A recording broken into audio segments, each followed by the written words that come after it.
Fundada em 1964, a Fundação Carlos Chagas foi a primeira a unificar as provas de vestibulares de medicina. Atualmente é especializada em concursos, incluindo os públicos. Entre suas funções estão desenvolver as questões das provas, produzi-las, diversificar a matriz por aluno, distribuir com segurança, aplicar a prova, corrigir e fornecer o resultado. Atende cerca de 1 milhão de candidatos por ano. Conheça detalhadamente o trabalho da Fundação acessando o site www.fcc.org.br. Boa noite.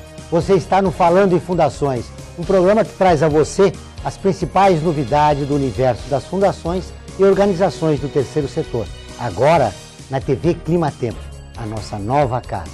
Todas as terças e quintas-feiras, às 21 horas. Você vai poder acompanhar o trabalho das entidades sociais, o que está acontecendo e conhecer os personagens que constroem o terceiro setor. Esse alicerce de cidadania e cooperação entre sociedade, pessoas, governo e iniciativa privada. Vamos apresentar convidados, notícias, de maneira descontraída e informal. Um mundo que, embora seja imenso, ainda tem muito a ser explorado e conhecido.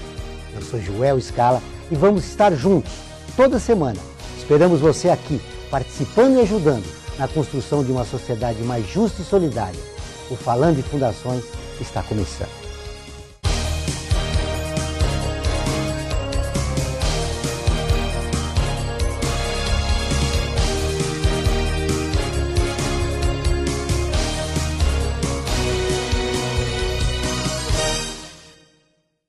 E no programa de hoje vamos receber a Márcia Mussalen, vice-presidente e coordenadora geral do IATS, Instituto de Administração para o Terceiro Setor, Luiz Carlos Merege.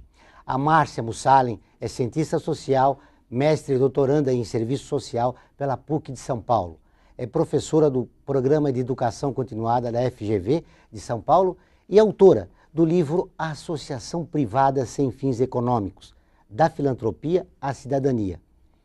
Márcia, muito obrigado pela sua entrevista e a sua presença aqui. Eu agradeço.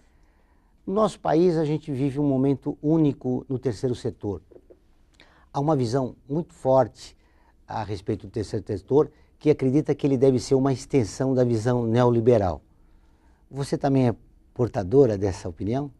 Não, não compartilho com essa é uma corrente de pessoas, de pesquisadores, de pessoas que trabalham no terceiro setor, que reforçam que o terceiro setor é um setor que vem reforçar um Estado mínimo e uma política neoliberal. E, na verdade, política neoliberal, ela surgiu a partir daí da década de 80, 90. E o terceiro setor é muito antigo, né? No mundo e no Brasil. O terceiro setor não é da década de 80, 90, com a política neoliberal. Ele vem desde 1500, com as casas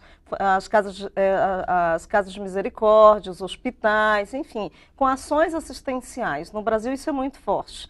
Né? E ganha uma visibilidade muito maior, né, a partir da década de 80, com a Constituição de 88, que prevê a participação da sociedade civil na arena pública. E surge aí um número muito grande de organizações nessas décadas, 80 e 90. De que maneira será possível o terceiro setor sair da visão assistencialista, da filantropia, a uma visão de cidadania participativa? A Constituição, ela dá isso. Né? E agora, não só a Constituição, que abriu esse leque de participação da sociedade civil nas questões públicas, questões sociais, mas também um processo de profissionalização, de conhecimento e educação dessas organizações. Não são mais organizações do início do século, assistenciais que davam cesta básica, leitinho para as crianças, então a conjuntura é outra. Muda-se a conjuntura, muda-se também o papel dessas organizações. Obviamente, com um ponto central, que é a profissionalização maior do setor. Isso que eu ia citar, o importante aí é a gestão, são os gestores que promovem o terceiro setor. Como é que se produz a mudança na cabeça desses gestores que têm uma visão assistencialista, que têm uma visão filantrópica, para essa visão moderna de como deve ser o terceiro setor? Eu não acredito que não existe um setor forte, um setor que realmente se imponha sem investir em capital social e capital humano. E a única forma de investir nesses gestores, nesse capital humano, é a educação, é conhecimento administrativo, conhecimento de todas as áreas que perpassa a gestão dessas organizações. Acho que o conhecimento é a chave principal. Educação, investir, como também os outros setores investiram, como o Estado e o segundo setor.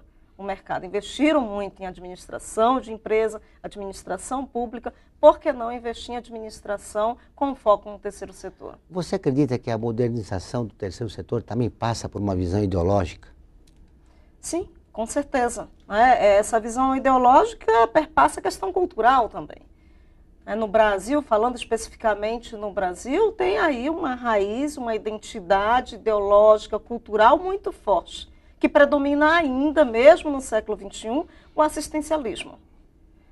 O assistencialismo, tampar o buraco, está onde o Estado não está.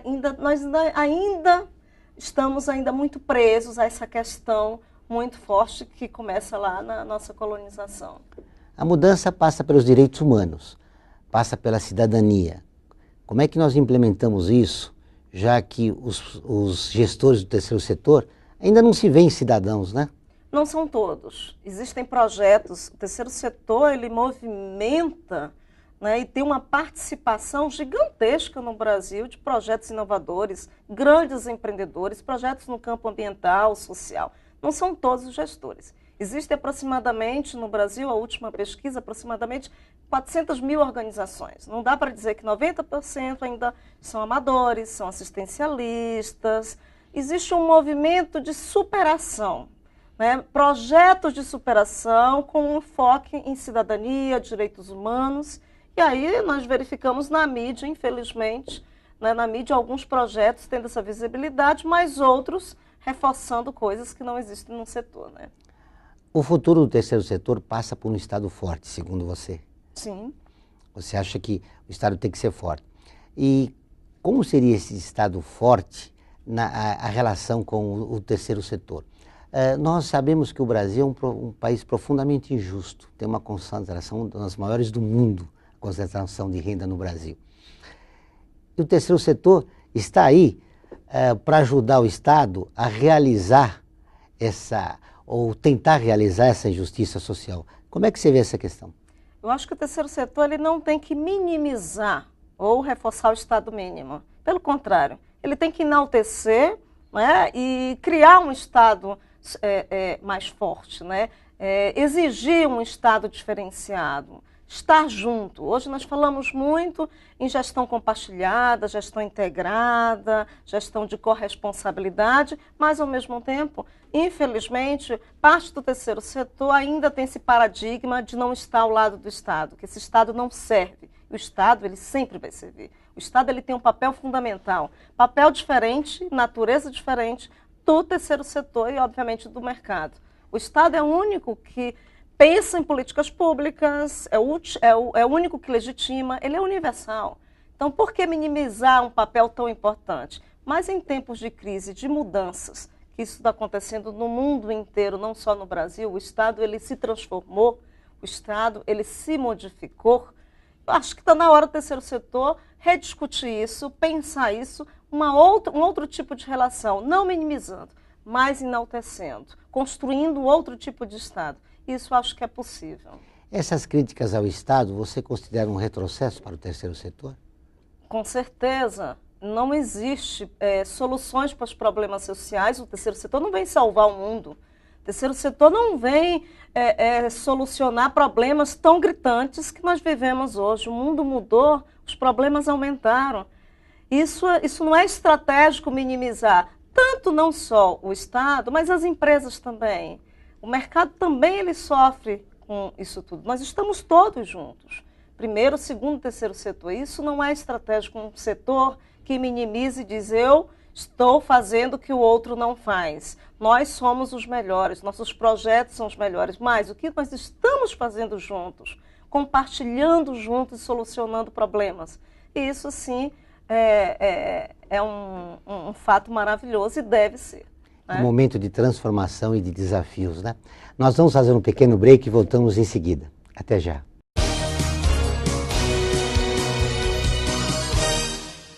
Fundada em 1964, a Fundação Carlos Chagas foi a primeira a unificar as provas de vestibulares de medicina.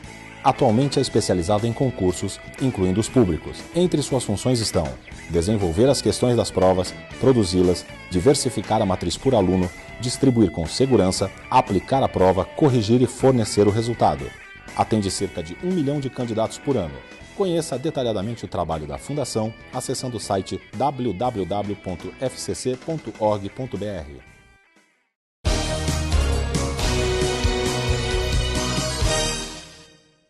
Estamos de volta no Falando de Fundações com a Márcia Mussalen, o vice-presidente do IATS. Márcia, nesse segundo bloco eu gostaria de saber como é que você está vendo essas denúncias que envolvem as instituições do terceiro setor. Há uns 3 meses atrás, a presidenta Dilma Rousseff colocou mais de 80 instituições proibidas agora de captar verbas no governo por causa da sua atuação. Como é que você vê essa questão? Primeiro, não são organizações do terceiro setor, a maioria. Acho que isso é muito complicado colocar todas essas organizações, que chegam em torno de 400 mil, como eu falei, mais ou menos isso, segundo o IBGE. Não são a maioria. A maioria desses escândalos são organizações criadas por político para desviar dinheiro público. Infelizmente, a grande mídia coloca isso, que são organizações do terceiro setor, isso toma uma dimensão e coloca todos no mesmo saco, isso é um absurdo. Tem projetos e tem organizações seríssimas, mas tem pessoas oportunistas que estão usando um setor em crescimento, esse setor é um setor emergente, e estão aproveitando isso para desviar a verba pública em benefício próprio, não em benefício da coletividade. Então, a primeira coisa é separar organizações do terceiro setor e organizações 10, 15 gatos pingados que estão desviando verba pública. Essas 80 organizações que estão captando recurso público, acho que o Estado tem mais é que fiscalizar, tem mais é que monitorar, tem mais é que exigir. Transparência é fundamental. Mas, se você for observar quem são essas organizações, sempre tem alguma ligação com algum político local, sempre aquela cooptação, aquele corporativismo, que não é a maioria das organizações. Eu não acredito nisso, porque até então eu convivo com muitas organizações seríssimas que têm sido prejudicadas por essas notícias absurdas sobre um setor tão sério. Como evitar a presença desses oportunistas no terceiro setor? Fiscalização, eu acho que tem que ter um marco regulatório, o setor não tem ainda, para exigir, porque até então qualquer pessoa pode criar uma organização do terceiro setor, seja um indivíduo comum ou um grupo, mas tem que ter uma fiscalização maior, tem que ter, eu acho que, leis jurídicas que realmente impeçam esse tipo de atitude. É porque capitalizar verbas do governo com entidades que são formadas, criadas há pouco tempo, sem nenhuma experiência, isso realmente compromete a atuação do setor, né? Principalmente por quem elas são criadas. Qual é o processo de gestão? Quem é a diretoria estatutária? Por que ela foi criada? A finalidade, eu acho que isso tem que ter um cuidado muito maior. O Poder Legislativo poderia participar dessa preocupação, produzindo alguma lei para evitar esses oportunistas. Existe está aí na Câmara, tem um grupo da OAB discutindo o marco regulatório para exatamente evitar esses problemas, porque é um setor que ainda está criando identidades, legislação, existe uma legislação ainda muito fraca. E aí tem um grupo da OAB de São Paulo, em Brasília, discutindo isso com o governo, junto com o Judiciário e o Legislativo também. Isso é um passo, mas ainda está muito lento. O outro governo, ter cuidados quando liberar verbas, Processos de monitoramento, avaliação e fiscalização, transparência. A questão não é receber dinheiro público, para onde esse dinheiro público vai. Fiscalizar após a implantação do projeto, que projeto é, não só do ponto de vista quantitativo, mas qualitativo também. O grande problema é que esse oportunista compromete a imagem do terceiro setor. A população imagina, o terceiro setor não funciona, ou seja, é um bando de oportunistas que usam comum, o verbo. As pessoas engolem o senso comum. Assiste um programa de televisão, não reflete, não vão atrás, engolem aquilo que que está na frente de uma imagem ou uma fala. Infelizmente, a nossa população, uma população com processo ainda em construção de educação, é muito fácil engolir. Um povo que realmente não reflete programas que enalteçam o terceiro setor e faz com que a população reflita e veja de uma outra forma, nós não temos isso. Infelizmente, as pessoas estão engolindo as coisas que são colocadas na sua casa, derramadas dentro da sua casa, né? E a educação para a cidadania está saindo do próprio terceiro setor, né? Que, preocupado com essa ausência da população que não conhece os seus direitos básicos, né? E acaba se envolvendo em opiniões e o senso comum vai e comprometendo a imagem de um importante segmento, né? Isso é péssimo, porque é um setor fundamental no processo de desenvolvimento social e econômico.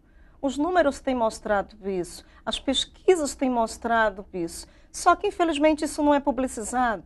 A importância de um setor para o desenvolvimento social e econômico de um país, infelizmente, isso não é colocado num horário nobre, né?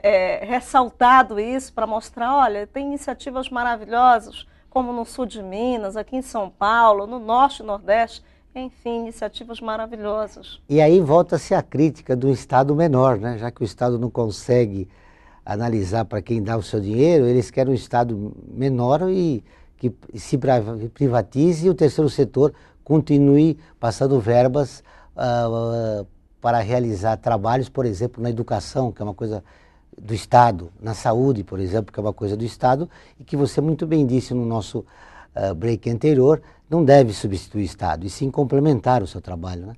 Não há nada de mal do terceiro setor atuar na área de educação, saúde. Hoje a conjuntura é outra, a responsabilidade não é mais do Estado. O Estado ele se enfraquece em tempos de crise e os problemas sociais aumentaram, esse Estado não dá mais conta. Acaba sendo um Estado muito mais para administrar, muito mais operacional. Ele não dá conta dos problemas do século XXI.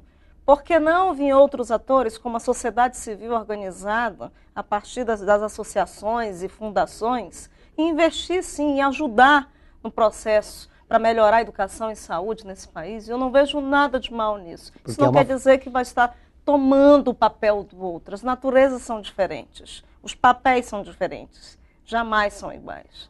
Talvez o governo esteja reagindo em relação ao passado. Agora se multiplicaram os problemas, né? As políticas públicas não dão jamais uma resposta efetiva aos anseios da população, né? E as políticas públicas são fundamentais. Aí entra o terceiro setor. O terceiro setor, ele é um mobilizador, ele é um articulador. Ele tem que pressionar, sim, esse Estado. Fortalecer, pressionar e mobilizar e criar políticas públicas. O terceiro setor não pode trabalhar com seus projetos lá na comunidade, isolado. Ele tem que trabalhar, sim, os projetos, mas avançar. Avançar para projetos mais pontuais, para projetos universais. Transformar isso em políticas públicas. Isso é fundamental, porque a gente consegue atingir a coletividade, não grupos ou públicos específicos, mas ele avança, expande. Essa é uma discussão ainda lenta, porque o terceiro setor ainda não se deu conta desse papel importante.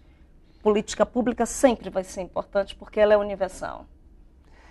Daqui a pouco voltaremos para continuar esse interessante papo. Aguardem.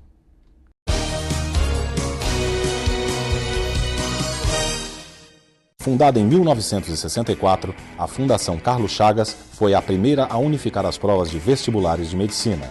Atualmente é especializada em concursos, incluindo os públicos. Entre suas funções estão desenvolver as questões das provas, produzi-las, diversificar a matriz por aluno, distribuir com segurança, aplicar a prova, corrigir e fornecer o resultado. Atende cerca de 1 milhão de candidatos por ano. Conheça detalhadamente o trabalho da Fundação acessando o site www.fcc.org.br.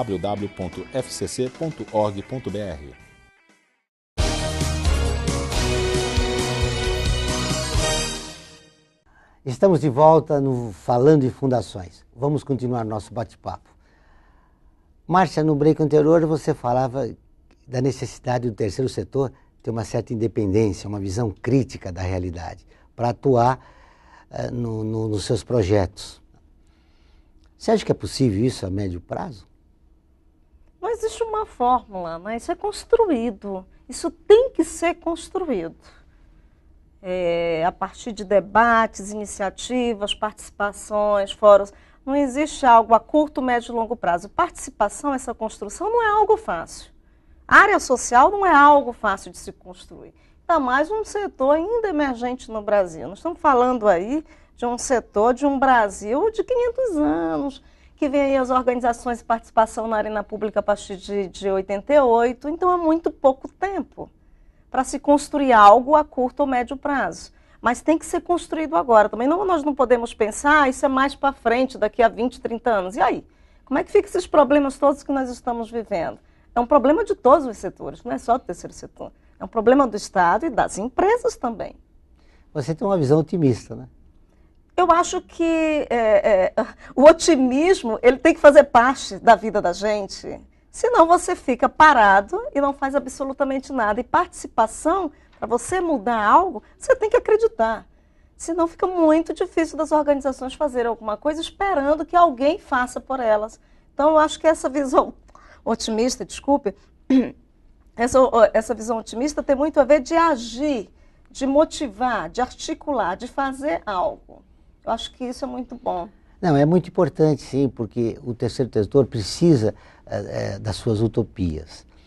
Nesse tempo que você atua no terceiro setor, você já observou mudanças, transformações? Com certeza. Importantes? Com certeza. Mudanças principalmente na profissionalização e no interesse das pessoas buscarem sair do assistencialismo e aprender a como administrar uma organização, como prestar conta, como fazer um planejamento estratégico, elaborar um bom projeto, monitorar e criar ferramentas de avaliação. Então tem um movimento aí muito bom, que começa exatamente a partir da década de 90 com os cursos na área do terceiro setor, na FGV, na PUC, na USP. Então tem um movimento na academia que está do lado dessas organizações e trazendo também alunos, pessoas que estão migrando para o terceiro setor, organizações que já estão há muito tempo.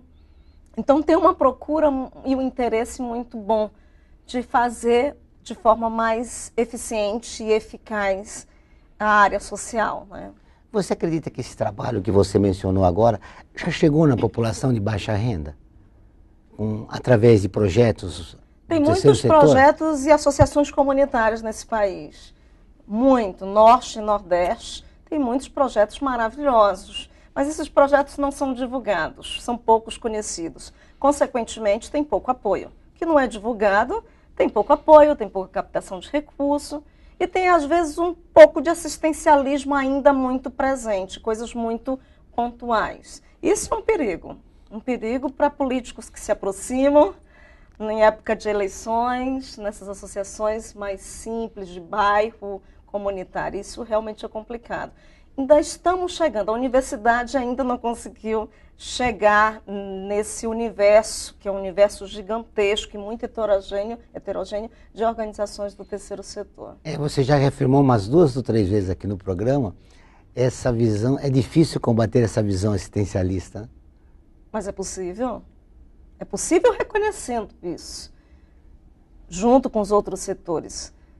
E investindo no processo de educação e de conhecimento, de profissionalização dessas organizações, com foco nos direitos sociais, com foco nos direitos humanos e na cidadania. Claro que é possível. Falando em focos em direitos humanos, nós tivemos um momento muito difícil aqui em São Paulo com o crescimento da violência. Até agora, mais de 1.000 pessoas morreram, mais de 1.000 homicídios foram cometidos, né? 1.000 pessoas morreram através de homicídios. Dessas, quase 10% são militares, são da PM. Esse momento que a gente vive realmente é complicado para o terceiro setor, geralmente quando desenvolve projetos junto à população de baixa renda. Eu acho que é complicado para a sociedade como um todo, não é só para o terceiro setor. Isso mostra uma ausência do Estado. Isso mostra o Estado completamente ausente. Isso não é um problema do terceiro setor, é um problema da sociedade de mostrar o Estado brasileiro tão fraco e tão ausente das questões mais importantes que a segurança pública, que nós não temos. É um absurdo chegar nesse ponto, né? O tráfico dominar. O tráfico, quando domina, significa o quê? O Estado está ausente. Então, o Estado é fundamental. Olha aí a importância do Estado. Não é o terceiro setor. É o Estado, um Estado completamente fraco. E o mais grave é que quando ele atua, ele fere os direitos humanos, né? Não deveria. Aí é que entra o terceiro setor de estar junto, cobrando, fiscalizando, se mobilizando. Exatamente para não reforçar isso. Mas, pelo contrário, para lutar pelos direitos humanos. Independentemente da classe, se é policial, se é aquela comunidade, aquele garoto que levou um tiro na porta de casa, os garotos, né, que foram massacrados. Então, é a categoria, são os policiais, é a comunidade, é o jovem, é a família. Eu acho que isso tem que ser todos. É a defesa dos direitos humanos e a defesa de todos. Você vê saída? Com a importância do Estado. O Estado tem que agir. Aí é que tem que a sociedade se mobilizar e cobrar desse Estado. O Estado ele tem que prevalecer. E prevalecer de uma outra forma. Eu acho que não é só em época de eleição votar em políticos, participar dessa forma. Mas sim, nós votamos, né? Nós somos cidadãos, participamos. E em tempos de crise esse Estado ele se exclui. Onde é que está esse Estado? Para São Paulo acontecer o que está acontecendo em São Paulo, no Rio de Janeiro, em Santa Catarina. Que Estado é esse que nós estamos construindo, que nós queremos? Quem cria o Estado é a sociedade civil. Não dá também para ficar em casa esperando. O Estado vai melhorar. Mas como eu participo na arena pública? Enquanto a organização do terceiro setor é mais fácil. Ser agente da sua própria realidade, né? Sim, com certeza. Eu citei que você, no livro, aquele livro no início do programa, mas você trouxe um outro aqui, Dicionário do Terceiro Setor. Esse livro, você conta um pouco dele? O Dicionário do Terceiro Setor foi uma publicação conjunta de 14 autores, organizados por mim e pelo professor Luiz Carlos Merege. Durante 2 anos, essa produção com os colaboradores do Instituto, do IATES, porque nós chegamos à conclusão que a maioria dos nossos alunos e das organizações não sabiam o básico, que seria conhecer um pouco os verbetes, um pouco na área da administração, perpassando a contabilidade ao jurídico sobre esse setor. Todos os verbetes não são só verbetes, tem uma referência bibliográfica, indicação de site, de leitura, enfim, para a pessoa realmente poder se capacitar e entender um pouquinho esse setor. São 450 verbetes e em 2013 e 2014 nós vamos dar continuidade ao dicionário. Na página 25 dele é assistência social, vem do latim assistentia. E aqui se procura tirar a visão assistencialista do trabalho da assistência social. Porque ali foi o âmago, né? A assistência social sempre foi uma ciência voltada para o assistencialismo, né? Desde os seus primórdios, é isso? Estou correto? Serviço social, acho que tem diferenças. Assistência social, serviço social é uma grande confusão. A assistência social ela é fundamental. O serviço social, enquanto profissão, uma área de conhecimento, infelizmente era muito vista como profissionais que dão cesta básica, profissionais que dão leitinho, uma profissão que forma profissionais que reforça a elite e mascara a pobreza. Isso é um grande estereótipo, mas que, graças a Deus, isso foi superado, isso faz parte do passado. Hoje é uma área extremamente importante no terceiro setor. Finalizando esse encontro prazeroso que eu tive com você, suas considerações finais. O futuro do terceiro setor, suas perspectivas, seus desafios. 30 segundos para a gente fechar a nossa entrevista. O desafio do terceiro setor é investir em conhecimento e educação. Não existe setor fortalecido sem pessoas fortalecidas. Capital humano, capital social é fundamental para qualquer sociedade se desenvolver. Não só a sociedade, mas um setor tão bonito, tão emergente, de pessoas tão comprometidas, mas não basta só o compromisso e o coração. Tem que investir em educação e conhecimento para realmente ter credibilidade e respeito. Novamente, muito obrigado pela sua entrevista. E chegamos ao final dessa edição do Falando em Fundações, um programa que trata dos assuntos ligados ao terceiro setor e que colabora para a maior compreensão deste que é um importante aliado dos cidadãos e de todo o Brasil. Você tem dúvidas ou sugestões? Encaminhe um e-mail para contato@tendecemedia.com.br. Você também pode acompanhar o programa na Rádio Trianon São Paulo, 740 AM, toda terça-feira às 14 horas.